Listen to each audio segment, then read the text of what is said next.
Lunedì 12 aprile, buongiorno Sicilia da Michele Cucuzza ed Angelo Gagliano. Oggi cercheremo di capire perché dilagano le baby gang e la violenza diffusa, poi parleremo di un documentario di denuncia degli aspetti negativi del nostro sistema alimentare e infine incontreremo il pianista sopravvissuto al naufragio della Concordia di 12 anni fa. Ma prima di tutto le inchieste contro la corruzione, la Coop di affari e mazzette, a Palermo regali, posti di lavoro, gioielli, cene costose per ottenere appunto appalti di assistenza a minori, disabili, anziani. In carcere è finito un imprenditore, Gaglio, nel mirino la sua cooperativa sociale Nido d'Argento, quella che aveva realizzato il celebre Borgo Parrini ispirato a Gaudì. Arresti in mezza Sicilia.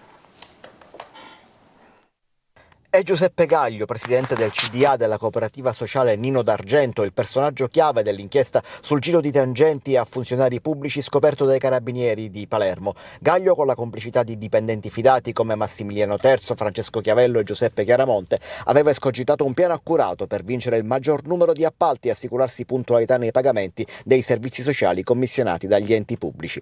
Una cooperativa, la sua, che era arrivata a fatturare 13 milioni di euro e contare 1250 dipendenti. Si tratta di un personaggio molto noto nel Partinicese. La notorietà l'ha raggiunta con il progetto Borgo Parrini, la riqualificazione di una frazione di Partinico nel Palermitano. Si tratta di casette colorate ricoperte da mosaici e maioliche ispirate agli edifici di Gaudì a Barcellona. Il borgo è diventato meta turistica dopo la ristrutturazione voluta proprio da Gaglio, con una esplosione avvenuta negli anni del Covid. Adesso proprio a Borgo Parrini Gaglio incontrava i suoi, ma anche i funzionari pubblici con i quali trattava ogni sorta di appalto di assistenza ad anziani, disabili e minori, e che comprava con mazzette, regali, assunzioni e costose cene. Abbiamo amici in ogni posto, diceva presentandosi il suo fidato dipendente Massimiliano Terzo. Sono 11 complessivamente gli indagati, 3 finiti in carcere, 5 domiciliari, 3 destinatari di sospensione dai pubblici uffici. Per pagare mazzette e regali, secondo gli inquirenti, sarebbero state anche emesse fatture per servizi mai prestati. Disposto il sequestro preventivo di una somma di 50.000 euro di alcuni gioielli della stessa cooperativa. L'attività si allargava poi alla Sicilia centrale, ovvero a San Cataldo e ad Agrigento. Nella città dei Templi coinvolto il capo di gabinetto del sindaco nonché comandante della polizia municipale. Appunto, ad Agrigento è stato arrestato il comandante dei vigili urbani accusato di corruzione, Gaetano Di Giovanni, e anche capo di gabinetto del sindaco. Avete sentito all'attacco il Codacons, che in più occasioni aveva denunciato anomalie. Nel giro Di Giovanni era chiamato Tano Gnam Gnam. La notizia dell'arresto per corruzione di un alto dirigente del comune di Agrigento ha scosso la cittadinanza agrigentina e non solo. Gaetano Di Giovanni, capo di gabinetto del sindaco e comandante della polizia locale, è adesso in carcere al Di Lorenzo in attesa dell'udienza di convalida della misura cautelare firmata dalla procura di Palermo e condivisa dal tribunale. E dall'ordinanza emessa dal GIP emerge che Gaetano Di Giovanni sarebbe stato appellato con i soprannomi di Tano Gnam Gnam, Man Bassa, Panzone Terribile, è tutto mio.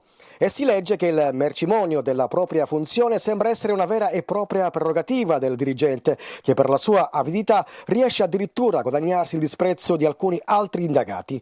Inoltre Di Giovanni avrebbe praticato astuti accorgimenti per eludere eventuali intercettazioni, costringendo i propri interlocutori a recarsi da lui senza telefoni, a fissare incontri in posti neutri e pretendendo la consegna del denaro all'interno di bagni delle aree di servizio. L'inchiesta ha sollevato il coperchio su 2 presunti casi di corruzione, 2 appalti di assistenza socio-assistenziale per circa 300.000 euro assegnati in cambio di una tangente di 7.500 euro in 3 tranche. Bene, è il momento della rassegna stampa siciliana con Angelo. Bene, cominciamo stamattina con il giornale di Sicilia e il titolo si riferisce chiaramente all'inchiesta di ieri, la Coop di affari e mazzette.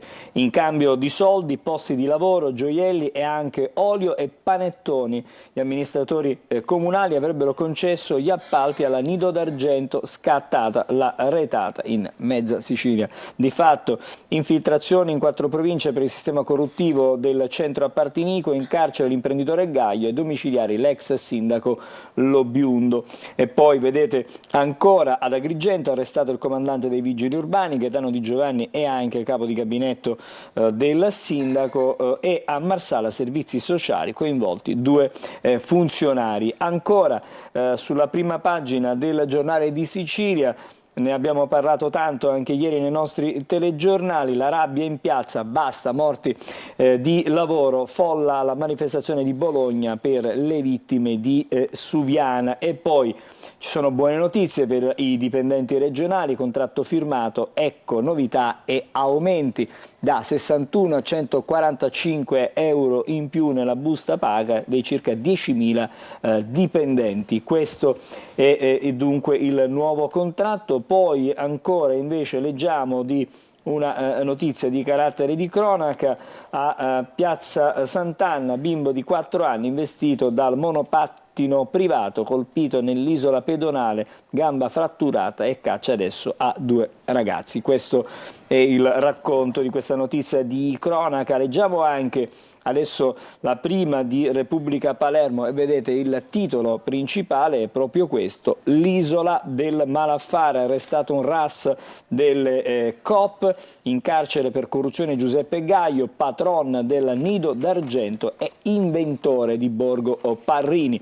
E poi ancora vedete l'allarme che viene dagli ospedali, 3 aggressioni del degente violento che tiene in ostaggio il Policlinico, notizia di cui siamo occupati proprio nella giornata di ieri nel telegiornale di ieri sera. Un paziente ricoverato al Policlinico di Palermo ha aggredito un caposala, un medico di guardia, un altro paziente e la propria moglie in 3 momenti diversi. Questa la storia che arriva da Palermo. E poi si parla ancora del giallo, vedete qui, ricorderete il caso del giovanissimo Ayman. Il caso non è chiuso, nuove indagini sulla morte di questo giovane, siamo in provincia di Messina. E vedete anche su Repubblica stamattina Palermo l'accordo, contratto firmato per i regionali via l'aumento dei 95 euro medi, adesso gli scatti. E poi sempre a Palermo l'inchiesta che portò al fermo anche per un cane che andò bruciò il cane ma era incapace di intendere, per questo motivo è stato chiesto il proscioglimento dunque dell'indagato. Adesso invece vediamo di conoscere meglio, di leggere qualcosa in più delle pagine interne. Mazzette e regali, arrestato Gaglio, l'inventore di Borgo Parrini. Che poi non era male Borgo Parrini, era visitato da tantissimi turisti. Abbiamo visto anche prima le immagini, adesso sono delle fotografie per l'appunto. Comunque ci sono diciamo diverse città coinvolte, domiciliari, l'ex sindaco di Partinico anche fra le persone fermate. E poi ancora le mani del faccendiere sui fondi per l'ippodromo. Evidentemente questo ippodromo che era già nell'inchiesta precedente, l'arresto dell'ex consigliere Russo a Palermo, evidentemente era faceva gola. Ho un amico al ministero, così andò, riuscì a ottenere 2 milioni di euro dal Dicastero dell'Agricoltura. Ci sono tantissimi evidentemente affari che si incrociano. E poi la storia abbiamo raccontato di questo paziente ricoverato violento, paura al Policlinico, 3 aggressioni, gli altri pazienti fuggono. La primaria di chirurgia plastica denuncia gli assalti, gli interventi degli agenti non sono serviti. Quindi insomma particolarmente agitato questo paziente, un po' diciamo irrequieto. E poi diciamo così, poi c'è una storia, ed è anche un caso che viene raccontato stamattina da Repubblica Palermo. Il pullman non passa, lei perde il lavoro e il sindacato denuncia l'asta in procura. Una giovane di San Pietro Patti è stata costretta a lasciare la lavanderia di Patti per i continui ritardi e le corse tagliate dall'autobus. Ho chiesto al titolare di riassumermi, dovrò pagarmi una casa in affitto, la CISAL, interruzione di pubblico servizio. Questa è la storia che viene raccontato. E poi c'è l'accordo sul contratto, i regionali, è stato firmato il contratto, 95 euro medi di aumento, adesso gli scatti di carriera, l'intesa è stata siglata da tutti i sindacati, dopo 1.000 e 1.500 pensionamenti, via libera alle progressioni verticali, quindi buone notizie per i lavoratori, per i dipendenti della regione. Ora la prima pagina della Sicilia di Catania, che ha intanto la tragedia al largo di Lampedusa, ancora migranti che finiscono in mare, barca colata a picco, nessuna speranza per i 15 dispersi. C'è stata soltanto tanta paura, fortunatamente, ieri ad Avolo in una scuola, perché il crollato controsoffitto 10 minuti prima dell'arrivo degli alunni e quindi fortunatamente non è successo nulla. Anche qui, come vedete, il profumo dei soldi, per fare riferimento all'inchiesta della Procura di Palermo, olio, panettoni, gioielli, denaro e assunzioni, gli affari sporchi di una coop sociale travolgono anche il capo dei vigili di Agrigento e si allarga il Puglia Gate. Conte stacca la spina, esce dalla, diciamo, giunta regionale. E poi la politica verso le europee in Sicilia, Lombardo appoggia Forza Italia, le condizioni del patto, Cuffaro resta comunque però senza casa. Ancora buone notizie stavolta però per la città di Catania. Arriva l'ok, il via libera dall'Unione Europea ad un progetto da 212 milioni per un centro di ricerca sui chip a Catania. Approfondiremo nelle pagine interne. Vediamo di leggere qualche altro particolare su queste inchieste, sulle mazzette per gli appalti alla coop sociale. Basta, adesso ce le pigliamo tutti noi. Questo è il virgolettato. Nei guai anche il comandante dei vigili di Agrigento e l'ex sindaco di Partinico. Di Giovanni è un pubblico ufficiale spregiudicato ed avido, questo è quello che viene fuori. Dalle carte viene fuori un profilo poco lusinghiero per il capo della polizia locale. I particolari dunque nelle carte di questa inchiesta. C'è anche la politica, come dicevamo, Lombardo con Forza Italia, ci sono le richieste però di Tajani.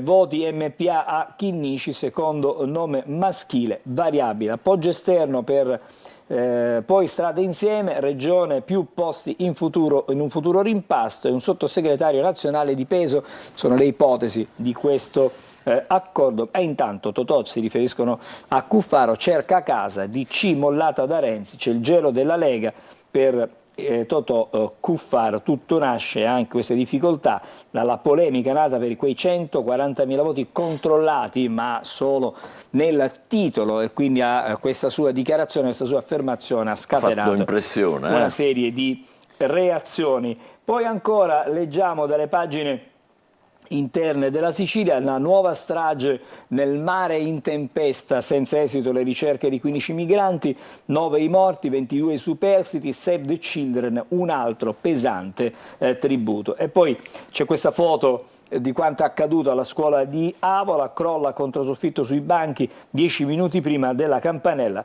La stranezza di questa vicenda è che la scuola era stata di recente ristrutturata, credo una spesa di circa 2 milioni di euro. Bisognerà capire adesso che cosa è effettivamente successo. Poi sulla città di Catania, ieri abbiamo mostrato anche il video, la fototrappola per gli sporcaccioni, operai denunciati con il loro titolare avevano scaricato e bruciato rifiuti nello stradale Primo Sole. La coppia individuata grazie alla targa del mezzo avevano provocato un pericoloso rogo a ridosso anche di alcune aziende. Questo è quanto avvenuto. Poi sempre sulla città di Catania, in via Santa Sofia, eccolo qui il titolo, utenti organizzano una class action perché nei giorni del Salone dell'Orientamento il traffico è andato in tilt, impazzito, e non si è visto, la denuncia ovviamente dell'associazione dei consumatori, non si è visto un vigile urbano, così dicono, e vedremo un po' che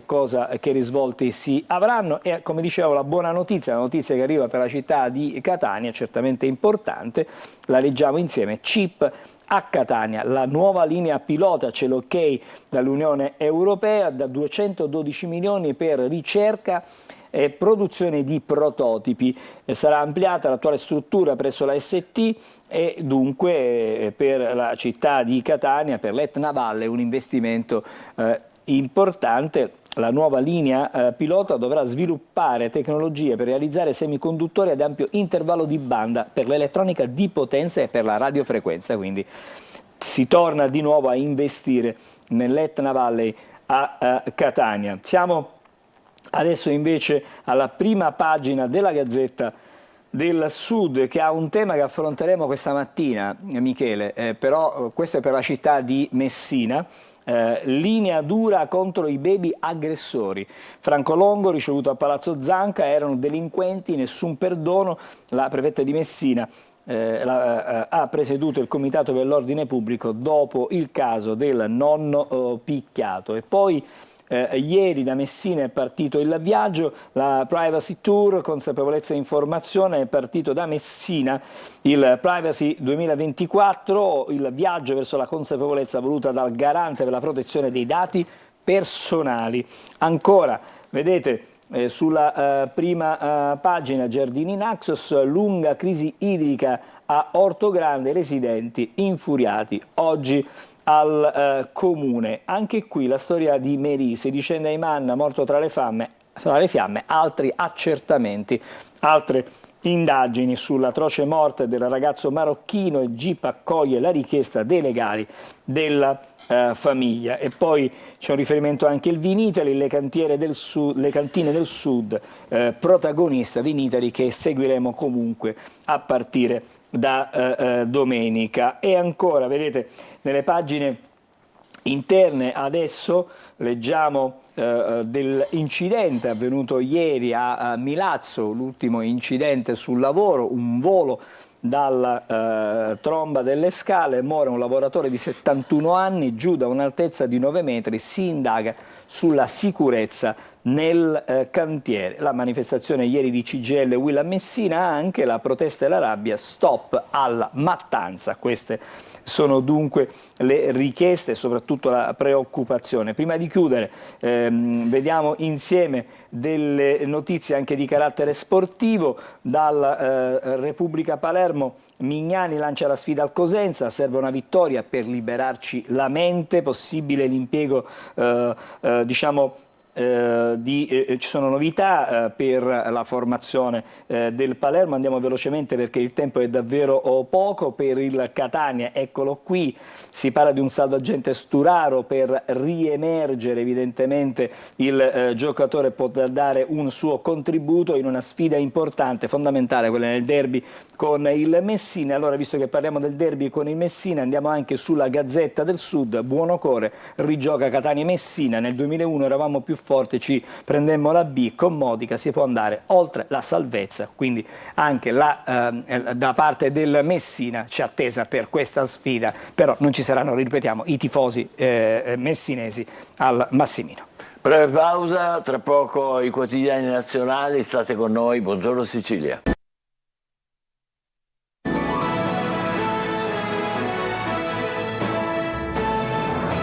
Sicilia, adesso la rassegna stampa nazionale con Angelo Gagliano. Allora, cominciamo stamattina con il Corriere, ma diciamo subito che il tema di quanto sta avvenendo in Puglia lo ritroviamo su quasi tutti i quotidiani nazionali. Non solo questo, ci sono come sempre le guerre e ci sono anche diciamo, le vicende legate anche alle morti sul lavoro.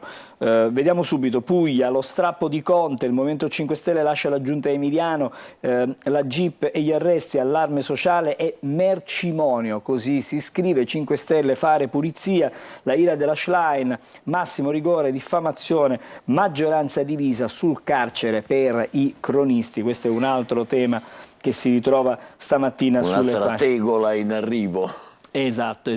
Allora, Rai, il conduttore verso il divorzio, si parla anche di Amadeus stamattina, i veleni e la scelta. Amadeus e tutti i perché di un divorzio dalla Rai che appare scontato, il presentatore firmerà con Discovery. E poi è stato fermato a Vienna la rete italiana della spia Hot. Gisto 8, uno dei migliori agenti segreti che l'Austria abbia avuto, è stato arrestato a Vienna. Legami in Russia e la rete in Italia che porta anche 2 carabinieri del ROS, intrighi di carattere internazionale. E poi l'Europarlamento, l'aborto, diritto fondamentale, il sì a Bruxelles e le polemiche. sulla centrale la strage di Suviana, trovati altri 3 corpi, stop alle stragi, le ricerche e lo sciopero, si legge ancora, e poi è morto a 76 anni O.J. Simpson, 3 vite in una, l'uomo che divise l'America, da stella del football ad attore, poi il processo per omicidio, insomma davvero un uomo che ha diviso gli Stati Uniti a tutti i livelli. Poi ancora Repubblica, PD, lo strappo di Conte, molto simile il titolo con quello della Corriere, politica e questione morale. Dopo gli ultimi arresti il Movimento 5 Stelle esce dalla giunta regionale pugliese, lasciamo tutte le deleghe a Bari, sosteniamo la Forgia, l'irritazione di Elie Schlein contro Emiliano, ora basta, ci vuole un cambio netto, inchiesta sulla nuova Tangentopoli, il blitz dei meloniani intanto, torna il carcere per i giornalisti, c'è il no di Lega e di Forza Italia. Vedremo come andrà a finire questa vicenda. E poi anche qui addio O.J. Simpson, dagli stati all'arresto divise l'America. Così con i droni respingiamo la Marina russa, il racconto evidentemente della guerra in Ucraina. Scoperto un ciclo di affreschi ispirati alla guerra di Troia, l'Iliade segreta di Pompei. Meraviglia. È quello che viene riportato in prima stamattina dalla Repubblica. L'Europa League, parliamo di calcio anche, impresa a Liverpool dell'Atalanta, ha vinto 3-0 all'Anfield, quindi una bella vittoria per la squadra di Gasperini. Intanto Milan KO con la Roma nell'altra gara di Europa League. Adesso siamo alla Stampa con lavoro Fermiamo la strage, intervista a Zuppi, basta tacere, fra l'altro per il Cardinale oggi laurea honoris causa all'Università di Catania, questa mattina basta tacere, dunque le sue parole, Landini contro la CISL, non scioperano neppure per i morti, questo è l'attacco che viene da Landini alla CISL. Giornalisti in carcere, emendamento di Fratelli d'Italia, Giletti, Rai, Meloni ha una visione arcaica. Queste sono le sue parole. Poi attenzione, sempre di televisione, Amadeus alla 9 tenta anche Fiorello. E sono molto amici, sappiamo, sono legati. Poi Cale Sipario su O.J. Simpson, star, attore, criminale. E poi fotonotizia, derby da Gatti, intervista al difensore della Juve alla vigilia della sfida con il Torino. Questo è quello che scrive sulla prima la Stampa. Poi su Avvenire vedete questione di dignità, il titolo scelto, mentre a Suviana venivano recuperati i corpi di altri 3 tecnici deceduti nella centrale, in 10.000 in piazza Bologna, Zuppi, la sicurezza sul lavoro, non una tutela inalienabile, così si legge. Poi migranti, 9 annegati, mentre l'Unione Europea votava la nuova norma su quella che è poi la distribuzione e la collaborazione tra gli Stati. L'Europarlamento sbanda, aborto nella Carta dei diritti, ha approvata una risoluzione che non dovrebbe diventare realtà, così scrive stamattina Avvenire. Lasciamo dunque anche il quotidiano di ispirazione cattolica, siamo sulla Verità, perché vedete i PM abbattono il sistema emiliano, Nemesi in Puglia, tutte le carte dell'inchiesta. Il giorno prima dell'arresto l'ex assessore Alfonso Pisicchio aveva aderito con una sua lista all'appello di Don Ciotti. Noi siamo puliti e per bene. Per l'accusa lui e il fratello sono al centro di un sistema corruttivo, spunta un sacco dell'immondizia con 65.000 euro. Conte piomba a Bari e fa uscire il Movimento 5 Stelle dalla giunta, la Schlein ancora costretta a inseguire. Poi vergogna al Parlamento europeo, aborto diritto fondamentale, il PPE si spacca, c'è chi dice sì, Landini si butta sui morti della centrale e riesce a litigare pure con la CISL. Evidentemente il sindacato in questo momento non è proprio coeso in tutte le sue componenti, questo è quanto rileva la Verità. Il Messaggero, pensioni stop a nuovi scivoli. La spesa previdenziale sfonda i 337 miliardi e nel DEF non ci sono fondi per ulteriori anticipazioni. Si allontana l'uscita con 41 anni di contributi, in bilico anche quota 103 con le finestre mobili. Situazione insomma tutta da definire. Ancora Suviana, ritrovati i corpi di 3 operai, volevano salvarsi. Strage della centrale, le vittime salgono a 6, si indaga sui subappalti, stretta anche sulla sicurezza. E poi fotonotizia, vedete andata dei quarti di Europa League, il Milan ha battuto a San Siro 1-0 e ancora Mancini e la Roma sogna, ma ricordiamo, abbiamo visto come l'Atalanta abbia vinto 3-0 in trasferta contro il Liverpool. Ancora giustizia e privacy, la nostra vita nei telefoni e i dati da tutelare, questa è la riflessione che viene fatta sul Messaggero. Una notizia curiosa, magari proveremo ad approfondirla. C'è una svolta in Cassazione, l'ex marito spende tutto per l'amante, sì al tutore, quindi un tutore per il marito che spende troppi soldi. Siamo al Fatto Quotidiano, vediamo un po'. Conte, repulisti, Emiliano lo farò. Il Movimento 5 Stelle lo molla, il Presidente risponde sul fatto. La Schlein è irritata, espelle un imputato e un condannato dal PD, Conte lascia la Giunta con un piano legalità, la replica faremo ciò che ci chiede. Questa è la situazione. Adesso siamo invece sul Libero, titolo particolare. Cozze amare per il PD, faida in Puglia, dopo l'arresto del fedelissimo di Emiliano, Conte tira l'ennesimo schiaffone agli alleati e lascia la giunta regionale con la Schlein e gelo. Dopo 7 anni, finito il calvario dell'oste che uccise un ladro assolto in Alpello, il ristoratore di Lodi. Fotonotizia, gli Elkann tagliano tutto tranne i loro dividendi, la lettera agli azionisti che è stata inviata. E poi ancora, lasciamo Libero, siamo sull'Unità, titolo anche qui piuttosto forte, vedete, eccolo qui, asse di ferro, Conte procure, giustizia ad orologeria, obiettivo demolire il PD. E poi la domanda che si pone l'Unità, si potevano evitare quei morti? Sì, questa è la risposta che dà anche O.J. Simpson, assolto ad Armen, fu tripudio, si ricorda dunque l'uomo che ha diviso, come dicevamo prima, gli Stati Uniti.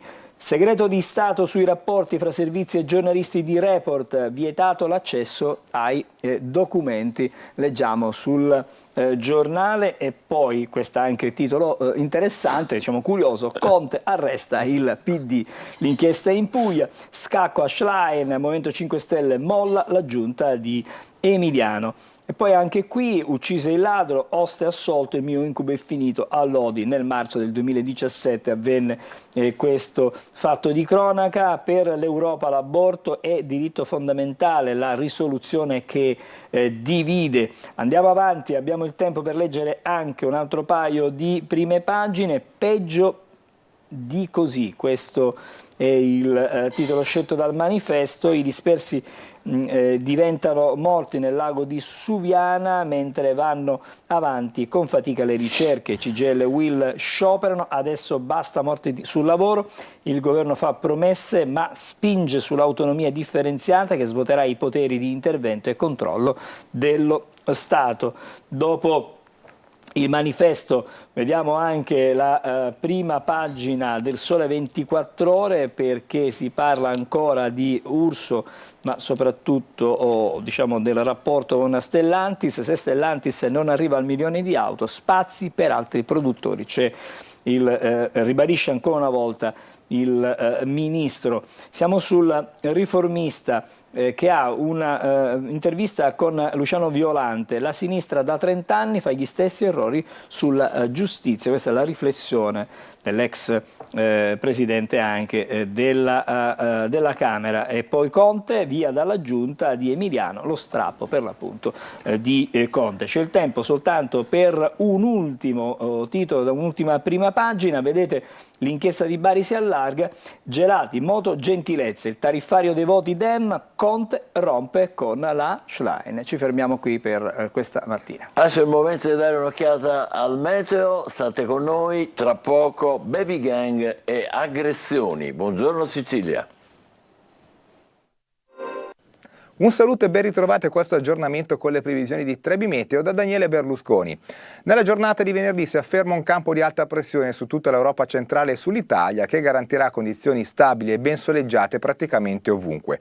Anche in Sicilia ritornano cieli in prevalenza sereni o poco nuvolosi e un aumento delle temperature con clima decisamente gradevole, specialmente durante il giorno. I valori saranno compresi tra 20 e 25 gradi. Avremo comunque una residua ventilazione settentrionale con mare generalmente mosso o poco mosso. Per quanto riguarda la giornata successiva, ancora prevalenza di alta pressione, infatti l'anticiclone ci accompagnerà per tutto il weekend, dunque avremo un sabato e anche una domenica ben soleggiate, con temperature in ulteriore rialzo, massime anche oltre i 25-26 gradi nelle zone interne. Con questo è tutto, maggiori dettagli sull'app gratuita di Trebi Meteo.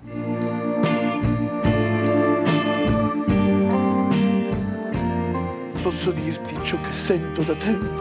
Dimmi. Tutti i giorni su Antenna Sicilia alle 12:50 E 19:20? c'è chi la vuole Cotta. Eccoci in diretta di nuovo con un ospite, Roberta Benanti, è psicologa, psicoterapeuta. Benvenuta dottoressa. Qui dobbiamo parlare di baby gang, aggressioni che dilagano, ma anche di gesti inconsulti che non riguardano soltanto i più giovani. Ne abbiamo appena parlato, un paziente che tiene in ostaggio il policlinico, dove è Angelo? A Palermo. E i pazienti si sono messi in fuga, cioè, ma che cosa sta succedendo? Per cui nessuno più ha la pazienza di rispettare i ruoli degli altri, di attendere, e allora subito si infuria e passa a gesti violenti. Certo è vero che gli altri pazienti si sono spaventati, se ne sono andati, nel reparto è rimasto questo qua da solo. Cioè, ma com'è possibile? Intanto grazie per l'invito e buongiorno. Purtroppo c'è un'escalation di atti di violenza, soprattutto da, come dice lei, baby gang, questi adolescenti che agiscono in gruppo e appunto agiscono questa violenza contro i pari, contro donne, ragazze, contro gli adulti. Perché ahimè c'è una sofferenza sociale, soprattutto mi sento di dire della fascia adolescenziale, che sta appunto dilagando. Infatti vediamo...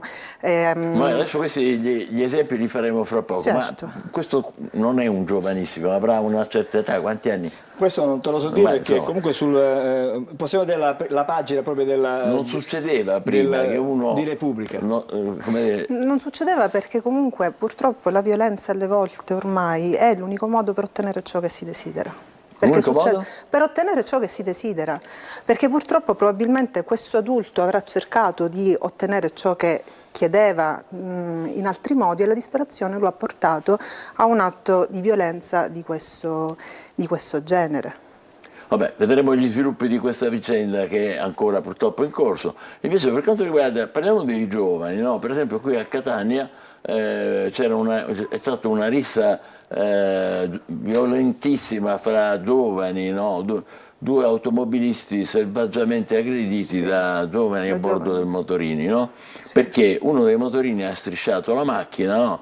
E quello è sceso, come è sceso gliel'hanno... Ecco qua, queste sono immagini anche immediatamente successive. Ecco, vedete quell'uomo a terra, vabbè, poveretto addirittura, ma ridotto così. Purtroppo questi ragazzi credo che vadano a ricercare anche un po' gli atti di violenza, perché la violenza diviene espressione sicuramente di un disagio personale, ma è anche l'unico modo che gli adolescenti hanno per emergere.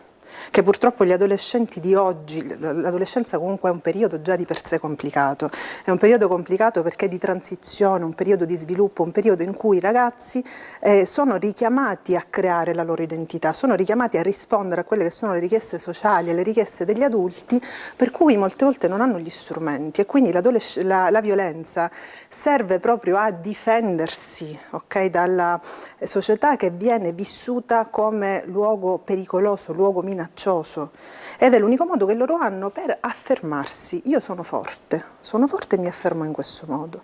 Tra le altre cose io ritengo che l'assenza di obiettivi nella vita di questi giovani, perché li vediamo circolare con i motorini tutto il giorno, non svolgono magari attività sportive, attività culturali, No, attività... più che motorini, telefonini direi. Sì, però è come se loro girassero per la città cercando la rissa.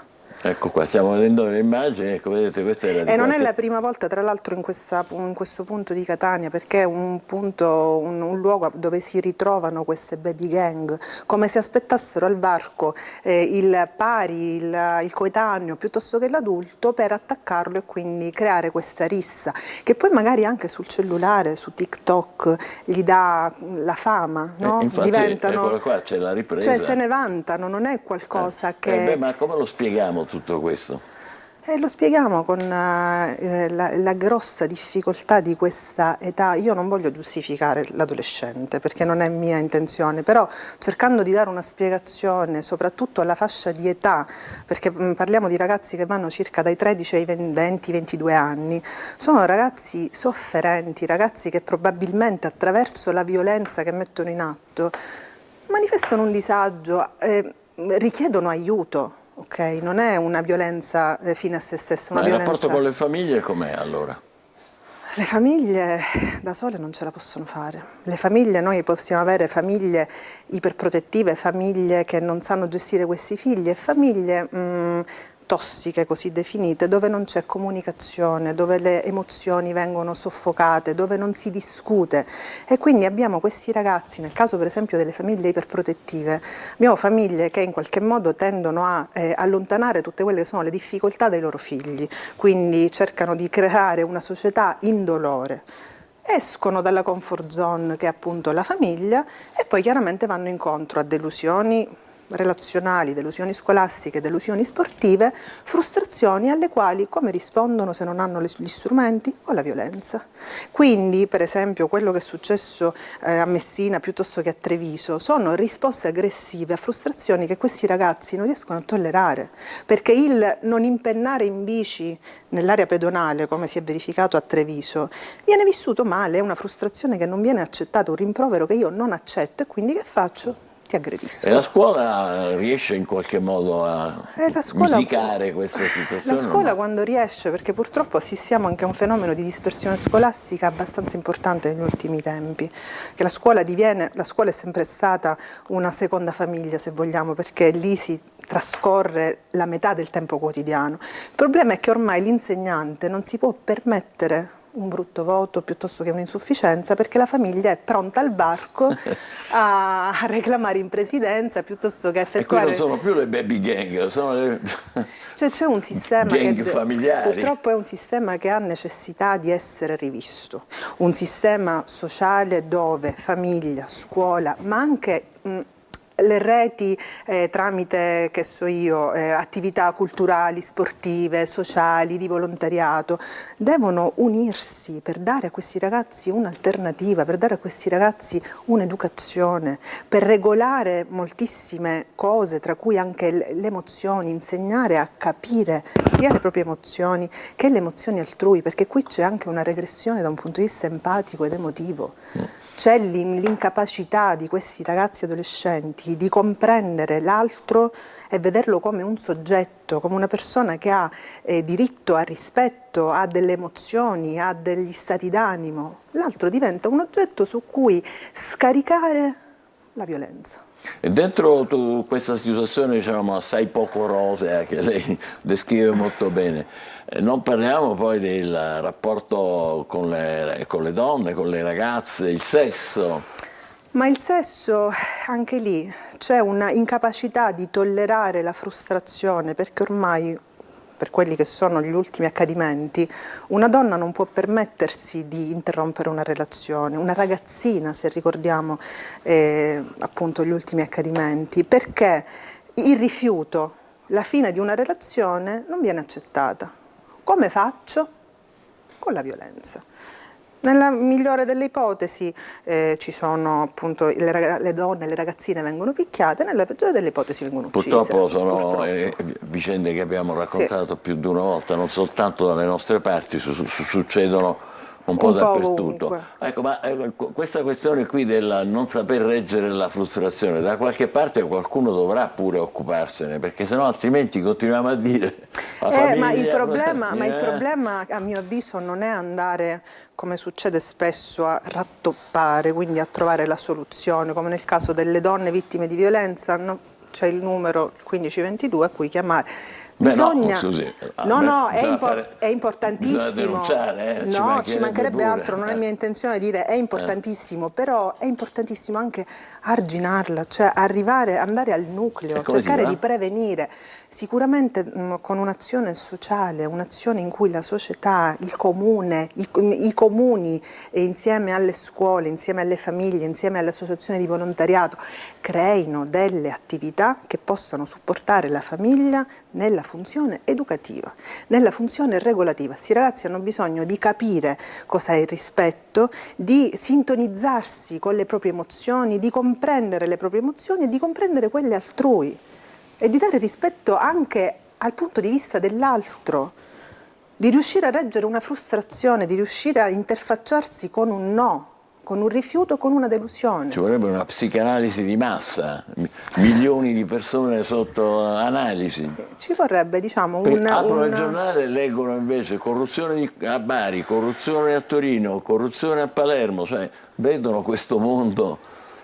È una situazione molto complessa che, ripeto, ha necessità di essere rivista da tanti punti di vista. C'è bisogno di una collaborazione. Io sono una fan del lavoro di rete, perché quello che fa la famiglia, da sola la famiglia non ce la fa. Se lei pensa che il fatto di Treviso, la cosa che mi ha colpito maggiormente è la figura del padre di uno dei due aggressori dell'uomo che è stato aggredito. Viene definito come una persona di una gentilezza disarmante e come una persona che prega alla vittima di fare ciò che ritiene opportuno, quindi una denuncia alle autorità. E io questa la vedo come una grande richiesta di aiuto, di un padre che non sa più gestire un figlio e che quasi, mi consenta, è sollevato dal culmine di quello che è accaduto, perché finalmente forse qualcuno potrà dargli una mano nella gestione di questo ragazzo. Quindi ci vorrebbe una scuola per genitori, forse, cominciare da lì. Ma fare il genitore, a mio avviso, è una delle cose più complesse che esiste. Non esiste un manuale. Come ne usciamo allora? E ne usciamo sicuramente con azioni preventive, ripeto, questo lavoro sinergico, appunto, scuola, famiglia e reti sociali. È l'unico modo per riuscire sin da bambini, attenzione, perché poi nell'età adolescenziale è molto complesso andare a recuperare comportamenti violenti del genere.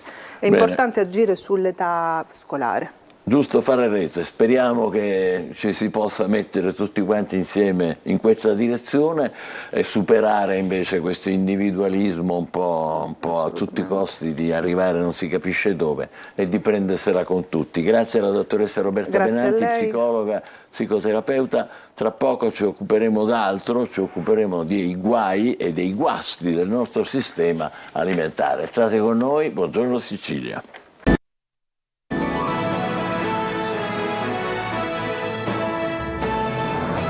Notizia dolorosa che riguarda il mondo politico catanese, un incidente stradale mortale avvenuto ieri mattina a San Giuseppe l'Arena ed è costato la vita a Stefano Cocolo, vedete sulla sinistra accanto al nostro sindaco, il sindaco di Catania Trentino. Aveva 60 anni, era un esercente, uno storico militante della destra politica canadese. Si è spento questa notte all'ospedale San Marco di Catania e sui social è arrivato il cordoglio anche del sindaco Trentino, che ha espresso tutto il suo dolore personale. Adesso diamo il benvenuto alla nostra ospite, che è Noemi Di Nunzio, che è fondatrice e direttrice creativa di AITO. Che cos'è AITO? Grazie. AITO è una piattaforma culturale e organizzazione di eventi che esiste dal 2018 a Catania. Organizziamo eventi di vario tipo, tra i quali eventi club, proiezioni. Allora, hanno organizzato al Cinema King mercoledì scorso questo film che si chiama Food for Profit, tutto sempre in inglese per cercare di complicare le cose, però significa cibo per fare profitto, no? Sì, diciamo. E qual è il messaggio di questo documentario, che è un documentario di Giulia Innocenzi e Pablo D'Ambrosi? Diciamo che il titolo è proprio in inglese perché le inchieste si svolgono soprattutto all'interno dell'Unione Europea. I giornalisti fanno un viaggio nei paesi tra i quali la Germania, l'Italia, la Spagna, per mostrare il legame che c'è tra la politica e le lobby di potere legate appunto agli allevamenti intensivi, al settore agroalimentare e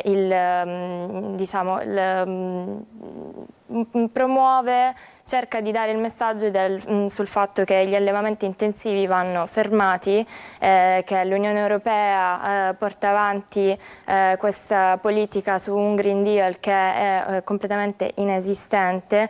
C'è una falla nel sistema che appunto sono questi allevamenti intensivi che Vabbè, questo però è un altro problema, non riguarda il cibo che noi mangiamo. Certo che riguarda il cibo che noi mangiamo, perché innanzitutto è legato anche al fatto che lei consideri che il 70% degli antibiotici prodotti dalle case farmaceutiche vengono dati agli animali negli allevamenti intensivi. Questo vuol dire che viene prodotto... Perché glieli danno?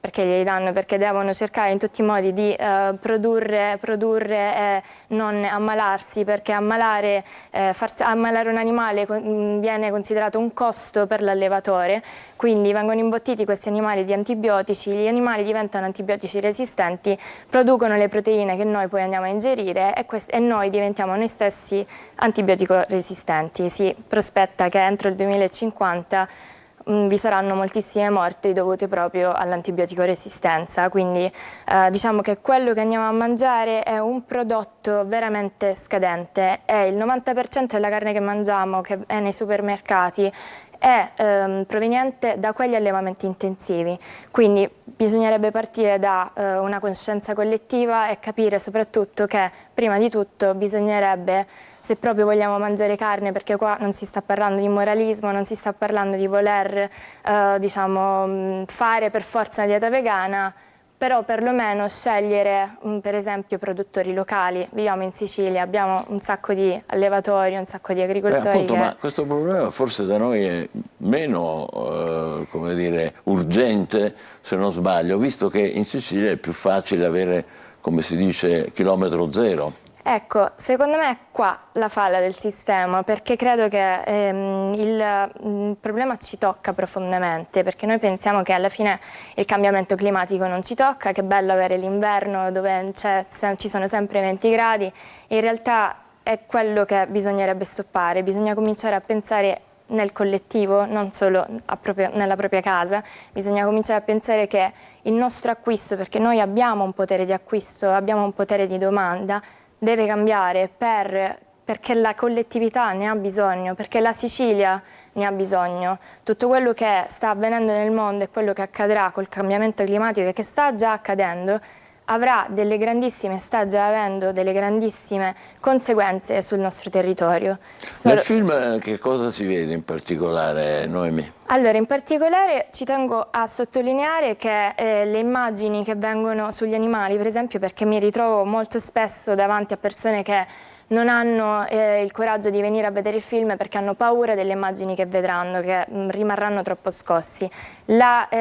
Ovviamente ci sono delle immagini forti all'interno degli allevamenti intensivi. Fortunatamente, dico fortunatamente perché ovviamente il film è nel grande schermo e deve arrivare a più persone possibili, le immagini sono molto brevi, ma punta soprattutto a far vedere come questi allevamenti intensivi che inquinano l'ambiente, creano problemi alla salute, hanno uno stretto collegamento con la politica e con le lobby e sono allevamenti ai quali arrivano ingenti fondi dell'Unione Europea e quindi soldi nostri. Ricordiamo che c'è una nuova proiezione in arrivo venerdì 19 a Catania. Al Cinema King. perché c'è stata una grandissima richiesta, abbiamo fatto sold out mercoledì prossimo. Ci tengo a dire che ci sarà una seconda proiezione non organizzata da noi, dall'Arca di Natalia, che è un santuario per animali liberi, e sarà lo stesso giorno un'ora prima, quindi alle 19:30, noi invece alle 20:45 al Cinema King. Bene, complimenti e in bocca al lupo dell'invito. per il vostro lavoro e anche Viva il per lupo. Aito, naturalmente, grazie a Noemi Di Nunzio. Adesso facciamo una breve pausa e poi incontreremo il pianista di piano bar che è sopravvissuto, pensate, al naufragio della Costa Concordia. State con noi, buongiorno Sicilia.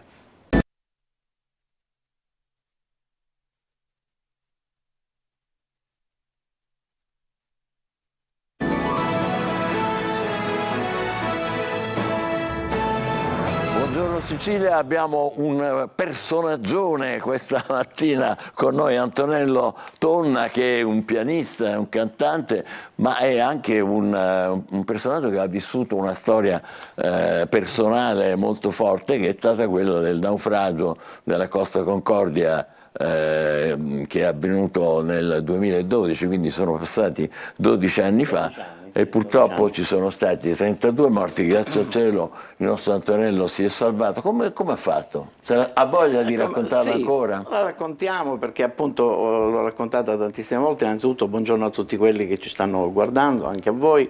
Meraviglia questo studio, ritornare a Antenna Sicilia mi dà sempre una bella emozione. Sì, diciamo come ho fatto a salvarmi dopo un'ora che ero praticamente dopo che c'è stato il botto pazzesco sulla nave che ha urtato gli scogli. Lì cercavamo scialuppe insieme a tanti altri, non siamo riusciti a trovare nessun tipo di scialuppa, quindi poi io ho passato tutta la nave da un lato all'altro lato, quindi ho fatto tutta... Che era enorme, era lunghissima, no? Sì, ma non in lunghezza ma in larghezza, perché prima ero zona toscana, poi praticamente passando all'altro lato sono arrivato alla zona Giglio, che non sapevo dove fossimo in quel momento. Il microfono, sennò sì, non sapevo in quel momento dove eravamo e poi abbiamo sentito un altro botto forte e lì automaticamente poi abbiamo scavalcato, eravamo 80-90 persone, abbiamo scavalcato la balconata dal terzo ponte e poi ho nuotato piano piano fino ad arrivare allo scoglio. A nuoto? A nuoto, sì, l'ho raccontata tante volte, a nuoto. È un fatto molto importante che la musica mi è stata d'aiuto, perché anche mentre nuotavo con la calma, con la massima concentrazione, perché mi ripetevo devo stare calmo, ho sentito questa musica di Gershwin, Rhapsody in Blue, che io avevo suonato prima, e la musica mi ha salvato, mi ha rasserenato. Che bello, perché lei suonava sulla Concordia? Sì, io suonavo sulla Concordia, sì. Quindi aveva giusto da poco suonato Gershwin, sì. e questa melodia, questa bellissima musica mi ha rasserenato, mi ha dato questa serenità di nuotare ancora più lentamente fin quando sono arrivato allo scoglio a salvarmi. Perché il segreto è quello, è mantenere la calma, non farsi prendere dall'ansia, dall'agitazione. Sì, grazie poi se no si finisce... Grazie al mio carattere che è molto, diciamo, positivo, ottimista, quindi non ho avuto nessun tipo di ansia, di panico, e quindi raccomando a tutti sempre di mantenere la calma, perché la calma ci aiuta a superare anche i momenti difficili. È riuscito anche a in qualche modo elaborare questa tragedia e riuscire anche a dedicarsi di nuovo allo spettacolo. Di nuovo allo spettacolo da allora, da 12 anni a questa parte, e sono passati 12 anni da questo grave incidente della Costa Concordia, ho continuato la mia attività sempre cercando di dare il massimo per tutti i miei fan, i miei affezionati. E compreso Voice Senior, ci deve raccontare un po'. Sì, The Voice Senior è stata una bellissima esperienza, ma loro quando mi hanno chiamato mi dicono, la redazione di The Voice Senior della Rai 1 mi dice che avevano visto i miei video su YouTube, le mie performance, e io ho detto guardate, ma sicuramente a salvarsi. Perché non si è buttato a mare e poi l'hanno trovato dopo 2 mesi. Parlando di atmosfere un po' diverse, le volevo chiedere un po' come si è trovato con Arisa, con Clementino, con Gigi D'Alessio. Simpaticissimi, simpaticissimi. Clementino è il più, diciamo, frizzante, il personaggio più frizzante, più rap, diciamo, no? Più jazz, praticamente free, più rock, forse. più rock. Ma no, lui più rock forse è la Loredana Bertè, la rocchettara proprio per eccellenza, la Loredana Bertè. E Gigi D'Alessio è un musicista, io infatti ho scelto Gigi D'Alessio perché io li chiamo vagabondi della notte, perché noi siamo i vagabondi della notte, noi siamo quelli che diamo benessere ai notturni che frequentano i piano bar, che frequentano i locali, che ancora esiste il piano bar, non è finito. Anche da noi? Sì, anche da noi. Io ho la fortuna di lavorare a Taormina, negli hotel, lavoro all'Hotel Excelsior a Taormina, e abbiamo, fin quando ci sono direttori di hotel o direttori di locali che hanno il gusto di far esibire musicisti, quindi io parlo di musica di intrattenimento in tutti i generi, che può essere il duo, chitarrista con una cantante, che può essere un pianista con una cantante, un trio. Quindi fin quando c'è questa gente che crede ancora alla musica dal vivo, certo, noi siamo felici. Ma che suona? Che cosa canta? Il suo pezzo forte qual è? Ma io in genere sono un pianista un po' improvvisatore, nel senso che... A seconda del clima? Certo, ogni pianista di piano bar è una grande scuola, l'ha detto anche Gigi D'Alessio, perché ti permette ti deve permettere di capire chi hai davanti, per cercare... Ci sono momenti in cui devi fare solo piano, un po' soft così, e ci sono momenti in cui devi coinvolgere. Quindi quando devi coinvolgere si va avanti con tutti i brani di Battisti, Un'avventura, 10 ragazze. Quelli sono irresistibili. Irresistibili, quelli sono i sempreverdi, no? Che non mancano mai. Lei ha cominciato giovanissimo, da ragazzino, no? Io ho cominciato giovanissimo, da ragazzino, perché mio padre suonava, quindi a casa mia si respirava sempre l'area musicale e cominciavo a semprellare il pianoforte, poi ho fatto il liceo musicale per diversi anni e poi sono andato autodidatta, ascoltando, cioè io mi sono sempre nutrito di musica ascoltando sempre sia Gianni Morandi e Celentano che sia anche la musica afroamericana. Perché ha viaggiato molto anche. Ho viaggiato molto e questo mi è servito perché sono stato in Germania, a Düsseldorf, andavo ogni anno a Düsseldorf, andavo a Ginevra, andavo a Monte Carlo, Capri, Cortina, Caraibi con la prima crociera che ho fatto nell'87, perché ho iniziato nell'80 e quindi ho girato parecchio e vedo che la musica fa bene, ci fa stare meglio. I sogni, mentre sogniamo, i sogni ci aiutano a vivere meglio e il benessere che diamo noi musicisti, noi artisti, chi fa arte, chi si occupa di musica, è un benessere che deve essere coltivato e deve essere incentivato. Giusto, è verissimo e noi dobbiamo essere grati a voi. Lei sta per pubblicare, ha pubblicato album? Ne ha fatti? Sì, ho pubblicato 2 album durante la pandemia, durante quel periodo lì. Un album di inediti che si chiama Waves, che ci sono solo pianoforte, solo strumentale, ci sono brani di Morricone, di Bacharach, dei Beatles e poi c'è anche un brano mio che si chiama Saturday Grey, questi sono presenti su tutte le piattaforme digitali e poi ho fatto un altro album solo di brani miei che si chiama Atmosfere e ci sono brani miei un po' stile molto intimistico, molto inaudi, molto da pianoforte, da relax e da colonne sonore, quindi sto cercando di farli sentire in giro. Fantastico. Festeggia i 50 anni di carriera? Sì, 50 anni di carriera li festeggerò domenica allo Sheraton di Catania con questo concerto che ho organizzato insieme a diverse mie amiche e collaboratrici, si chiama Le note della mia vita. Bello, Le note- che sono infinite.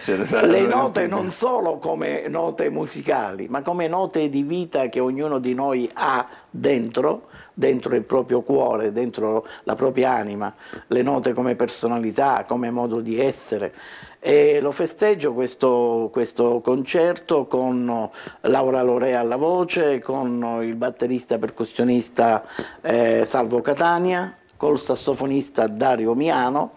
E quindi è un concerto allo Sheraton, abbiamo già il sold out, Tutto esaurito. tutto Bene. esaurito, e quindi questo è un concerto che io sto facendo perché dopo The Voice Senior mi sono caricato talmente che ho detto devo fare qualcosa per i miei fan, per i miei affezionati. Appuntamento allo Sheraton di Catania domenica 14 alle 20 con Antonello Tonna. Complimenti, grazie. Complimenti anche per aver saputo tenere la giacca, Sì, malgrado certo. lo sforzo che ha fatto per impedire lo Sì, scroscio sì. del microfono. Sì, che non è una buona musica questo è lo scroscio. Non è una buona Non musica. è una buona musica. Ha ragione lei. Ci vediamo all'almanacco insieme un attimo.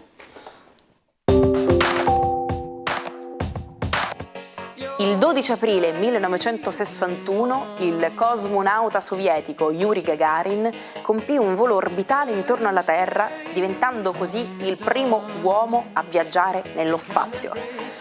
Per questa ragione, oggi, 12 aprile, si celebra la giornata internazionale dei viaggi dell'uomo nello spazio.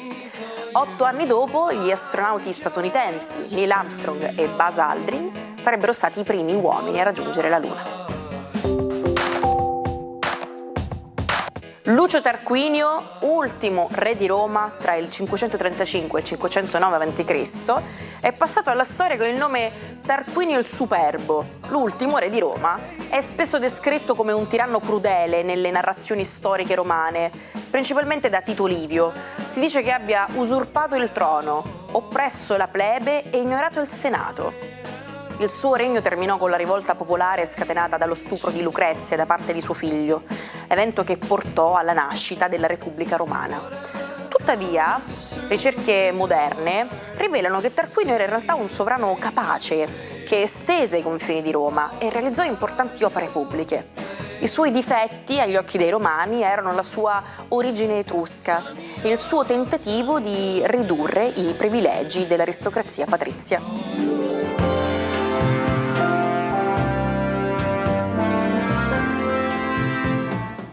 Un Patrizio delle Stelle ce l'abbiamo qui in collegamento, eccolo lì, che sorseggia, beato lui, il suo caldo caffè. Marco Amato, ciao, benvenuto. Buongiorno Michele, buongiorno Angelo, buongiorno Sicilia. Ecco, allora una breve descrizione di questa splendida tazzina che hai in mano.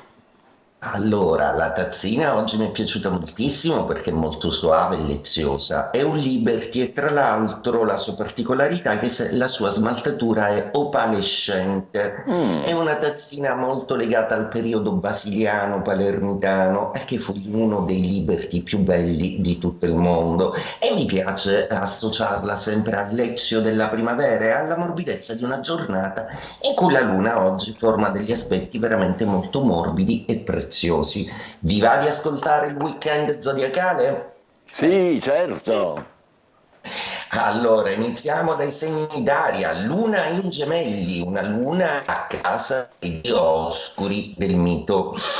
Ecco, vedete, la luna quando entra in Gemelli ha una fortissima esigenza di comunicare, Gemelli è segno della comunicazione, le proprie emozioni. Luna. Ecco, vedete, i Gemelli è annoverato nei manuali di astrologia come il segno che più di tutti ha a che fare con la comunicazione, il giornalismo e lo spettacolo. Vi lascio pensare che semplicemente Paolo Bonolis, Pippo Baudo, Raffaella Carrà sono tutti dei Gemelli. La comunicazione è tipica di queste persone che hanno il dono della parola e quello di saper essere, come dicono gli americani, dei one man show. bilancio.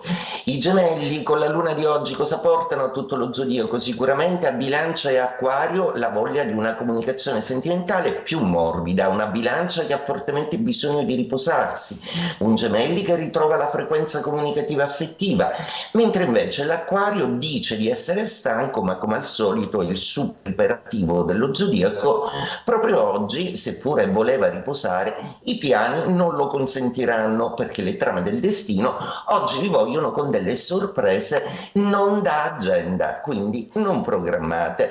Beh, ogni tanto qualcuno sorprende voi invece che voi sorprendere tutti. Cosa fanno i fuoco? Perché se va bene agli aria, chiaramente i fuoco sono alimentati da questa frequenza. Ebbene, Ariete e Sagittario hanno due valenze molto diverse, seppur appartengono allo stesso elemento.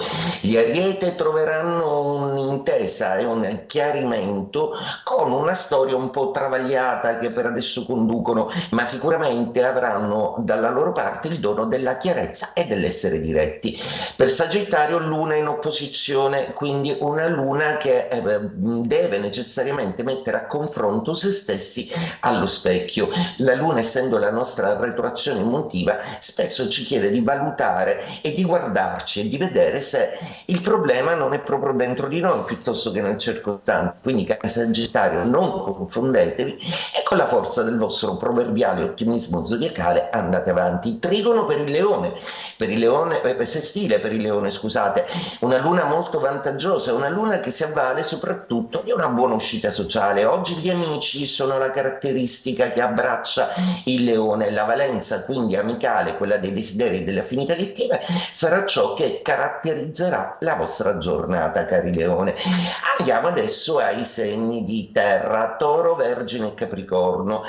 Per il Toro è una luna di seconda casa, quindi oggi per i torelli si festeggia con un buon pranzo fuori, con delle entrate di denaro, con delle buone notizie che sembrano risollevare l'economia.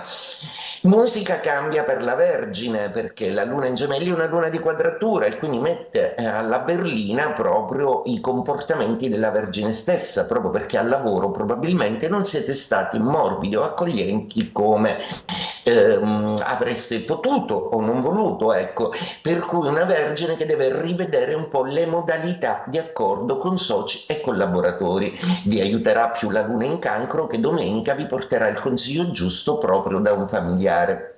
Mentre invece per quello che riguarda Scorpione e Pesci, per lo Scorpione è una luna molto distante, quindi oggi è una luna che tende a voler essere sottaciuta. Proprio oggi lo Scorpione non vuole particolari impegni e non amerà le beghe. Oggi lo Scorpione si vuole solo rilassare, mentre invece i Pesci devono risolvere un po' una problematica familiare ed essere presenti dove, facendo un po' delle funambolie, non avevano tempo di esserci, ma troveranno per amore come sempre la quadra. Bene, andiamo adesso al Capricorno, che per adesso è il segno vincente dello zodiaco. Lo lascio per ultimo proprio perché il Capricorno sta vivendo un periodo d'oro e sta costruendo verso direzioni veramente molto significative. Tutto ciò porterà sicuramente a Capricorno una particolare influenza anche su degli ambiti gestionali in cui tra un po' potrebbe anche decidere di variare ruolo o atteggiamento. Cancro, stavo per dimenticare, ma non è possibile, l'emozionale ed emozionato Cancro oggi ha la luna di 12ª, quindi oggi è un Cancro un po' emotivo che ha bisogno di coccolo e carezza, quindi non tralasciamolo. E detto questo, vi auguro un ottimo weekend e ci vediamo la prossima settimana. Grazie, buon weekend anche a te caro Marco, buon caffè. Prima di augurarvi buon weekend ci lasciamo con un'ultima notizia dai quotidiani? Parliamo di alimentazione, yogurt, polenta e dieta keto, il business dei cibi iperproteici è una moda che può fare male. Più di 3.000 sono i prodotti rinforzati sugli scaffali dei negozi, gli esperti dicono attenti agli additivi. L'eccesso mette sotto stress fegato e reni. Ecco, attenzione, attenzione, attenzione. Adesso buon weekend a tutti voi.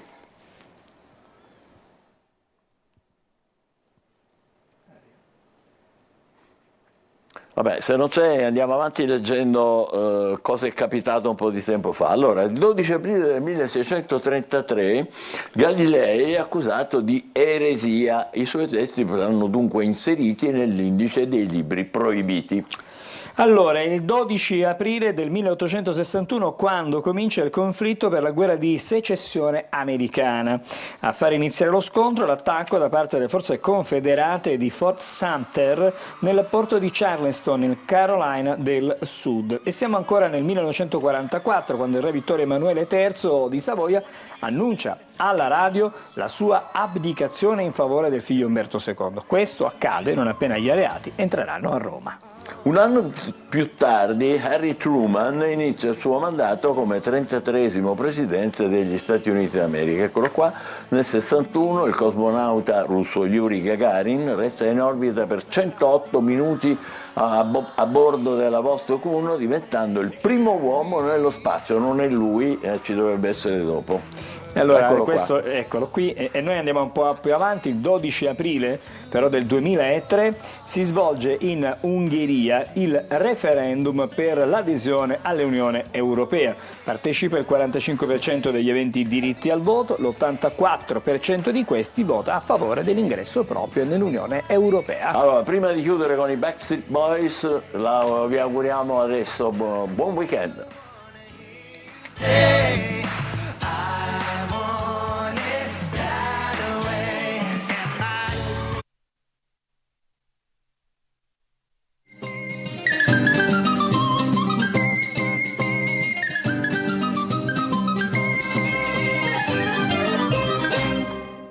È venerdì, quindi buon weekend! Rieccoci qui per proporvi alcuni degli eventi di questo fine settimana. Vi raccomando di prendere nota per non farvi sfuggire nulla. Una vita in musica attraversando tante stagioni con grande coerenza e credibilità. Nell'ambito di Scena Nostra, appuntamento con la musica di Luca Madonia, che si esibisce in trio acustico nello spettacolo dal titolo La mia storia. Il concerto va in scena sabato 13 aprile alle 21:30 sul palco dello Spazio Franco ai Cantieri Culturali della Zisa di Palermo. 2 giorni di degustazioni, intrattenimento musicale, incontri, show cooking e tanto altro. Arriva in Sicilia la prima saga dell'asparago selvatico sicano, che si svolge sabato 13 e domenica 14 aprile in piazza Umberto a Sant'Angelo Muxaro, in provincia di Agrigento.